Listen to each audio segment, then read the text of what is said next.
Assalamualaikum warahmatullahi wabarakatuh. Pada sampai makalah ke-35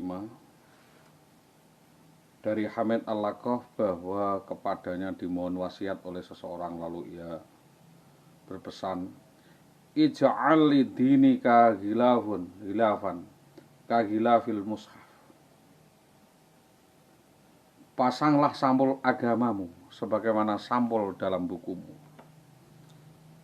Selanjutnya ditanyakan juga apakah sampul agama itu? Jawabnya, tarkul kalami illa ma la budda minhu wa tarkud dunya illa ma la budda minhu wa tarkul mukhataban nas illa ma la budda minhu, yaitu meninggalkan bicara selain yang harus dibicarakan, meninggalkan harta benda kecuali yang dibutuhkan saja, dan meninggalkan bergaul dengan sesama manusia kecuali hal itu membangun dan harus dilakukan. Di dalam syariat fungsinya sebagai aturan yang harus ditaati, yaitu aturan agama, dan fungsinya sebagai kumpulan peraturan, maka syariat disebut millah. Dan dalam fungsinya sebagai dasar dan sumber pegangan hukum, syariat disebut madhab. Dalam hubungannya dengan meninggalkan bicara selain yang harus dilakukan, Sulaiman atau Luqman alaihissalam berkata, idza kanal kalamu fi khairin kal fiddah husna kana as-sukut anisyarri kadzabi fi husn. Apabila berbicara kebaikan itu bagus seperti perak, maka diam adalah emas. Atau tidak membicarakan kejelekan itu adalah bagus atau emas. Dalam kaitan hubungannya dengan meninggalkan bergaul, kecuali yang harus digauli, yaitu pergaulan yang ditinggalkan, maka tujuan agama tidak akan tercapai. Dalam hal ini, sebagaimana dikatakan oleh Sayyidi Abdul Qadir Al-Jilani, semoga Allah merahayukan sukmanya, karramallahu wajhah, bahwa manusia itu ada 4 macam. Yang pertama adalah orang yang tidak punya lisan dan tidak punya hati nurani. Orang ini termasuk orang cacat, orang yang durhaka dan liar, tidak bisa diatur, tidak punya hati nurani, tidak punya budi pekerti. Pengkhianat. Kepada orang seperti ini kita harus mewaspadai terhadapnya. Jangan bergaul dengannya, sebab kita akan terancam, kita dalam bahaya dan dalam siksa api neraka. Yang kedua adalah orang yang punya lisan tetapi tidak punya hati nurani. Orang ini suka memfitnah. Orang ini bisa berbicara yang memfitnah, seolah-olah punya hikmah, seolah arif bijaksana, tapi tidak bisa melaksanakan, dan hanya ocehan belaka. Dia seolah-olah memanggil manusia ke jalan Allah, tetapi dia menyesatkan dan dirinya sendiri menyesatkan orang lain. Dia sendiri menjauh darinya. Orang ini juga hendaknya dijauhi, agar tidak terhadap manis bicara, tidak terbakar api maksiatnya, dan agar tidak keracunan dan kebusukan hatinya. Ini seperti A dan AF. Yang ketiga adalah orang yang mempunyai nurani tapi tak punya lisan. Dia ini adalah orang mukmin yang disembunyikan sirullah, zatullah, disembunyikan Allah dari para hamba-hambanya. Ialah yang dikarunia dengan melihat aib-aib pada dirinya sendiri. Dia tidak akan mengungkap aib orang lain, dia hanya melihat dosanya sendiri dan aibnya sendiri. Hatinya disinari oleh nurullah dan dapat mengetahui efek daripada pergaulan. Efek negatif bergaul terhadap manusia juga dari lontaran-lontaran kata-kata yang penuh politik dan tipu daya. Dia adalah waliullah yang senantiasa terlindungi dalam tabir Allah Ta'ala. Padanya terdapat segala kebaikan. Dekatilah ia, bergaulah dengannya, mengabdilah bersamanya, agar engkau dikasihi oleh Allah Subhanahu wa Ta'ala. Yang keempat adalah orang yang terpelajar, orang yang belajar, mengajar dan melaksanakan ilmunya. Dia ini adalah ulama yang ahli tentang Allah, tentang tafsir ayat-ayat Allah. Dadanya dilapangkan dan diisi dengan zikrullah. Di sisi Allah, di sini Allah, di sana Allah mencampakkan ilmu-ilmunya yang tinggi hanya untuk menghadap kepada Allah. Hendaklah kita waspada, jangan sampai berselisih dengannya sebab kita akan kualat. Jangan pula menjauhi darinya dan jangan lepas berpegang dari nasihatnya. Selanjutnya Hamid Al-Lakaf mengemukakan khairul ayyami yaumul jum'ah. Aslu zuhdi al-ijtinabu anil al-maharimi. Kabiriha wa sohiriha wa ada'u jami'il faraid yasiririha wa asiriha wa tarkud dunya ala ahliya qaliliha wa kathiriha. Pangkal zuhud adalah menjauhi larangan Allah, yang kecil maupun yang besar, menunaikan seluruh kefarduan Allah yang ringan maupun yang berat, meninggalkan dunia yang berada di tangan pencintanya baik sedikit ataupun besar. Salah satu pangkal zuhud ialah menjauhi larangan Allah. Larangan Allah baik kecil maupun besar, sebab orang yang tidak wirai, tidak zuhud, tidak menjauhi larangan, tidak sah amalnya dan takdibnya, juga ta'abudnya. Pangkalnya lagi yaitu menunaikan seluruh kefarduan. Karena orang yang tidak taubat adalah tidak sah inabahnya.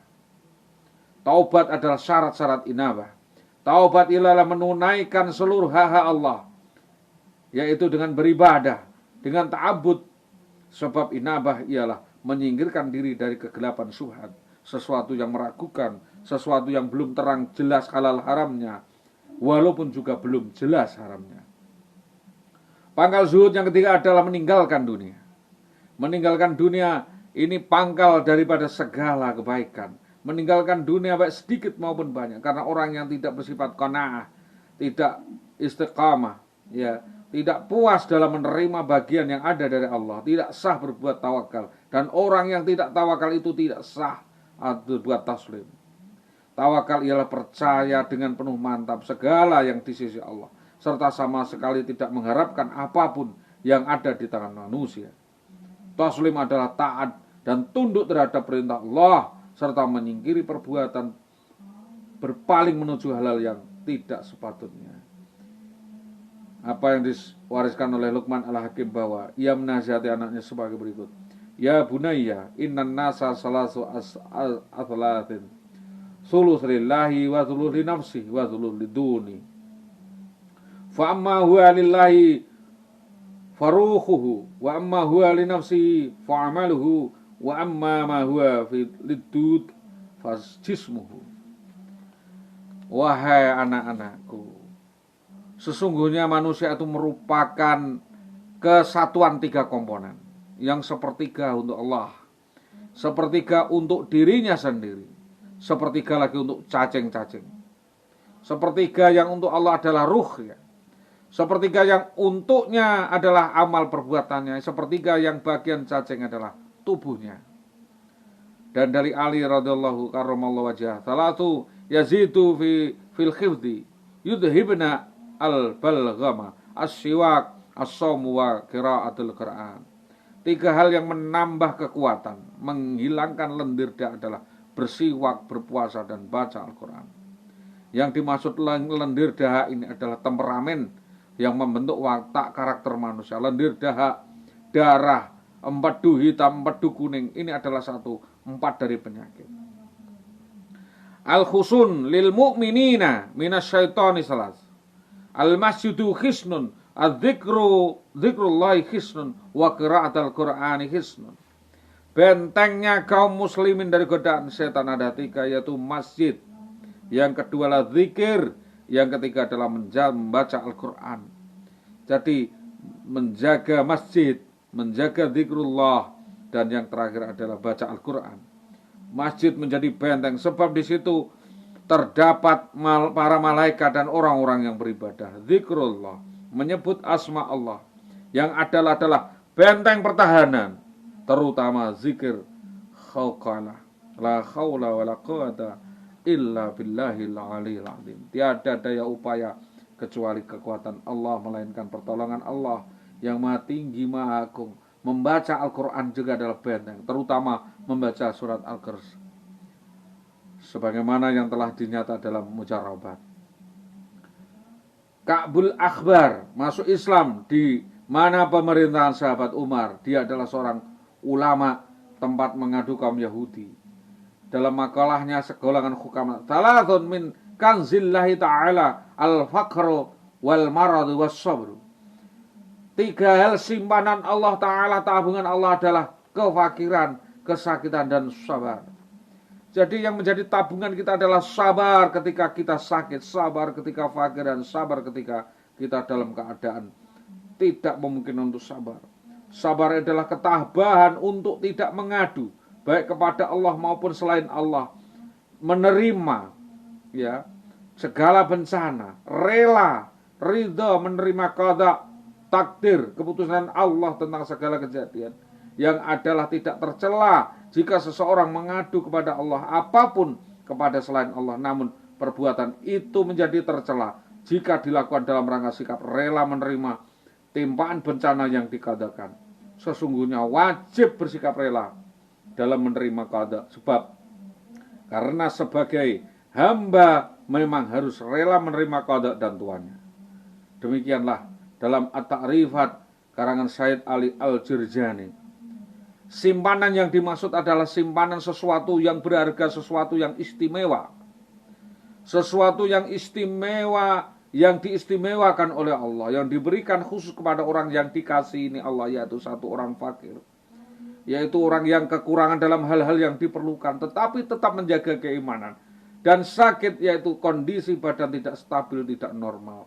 Dan yang terakhir adalah sabar dalam keadaan itu semua. Demikian, mudah-mudahan apa yang saya sampaikan ini mengandung manfaat dan bermanfaat bagi kita semua. Mudah-mudahan dari nasihat yang kesekian ini bisa membawa manfaat, dan ada kalanya kita juga menderita kekurangan. Bila taufik wal hidayah, waridha wal inayah. Wassalamualaikum warahmatullahi wabarakatuh.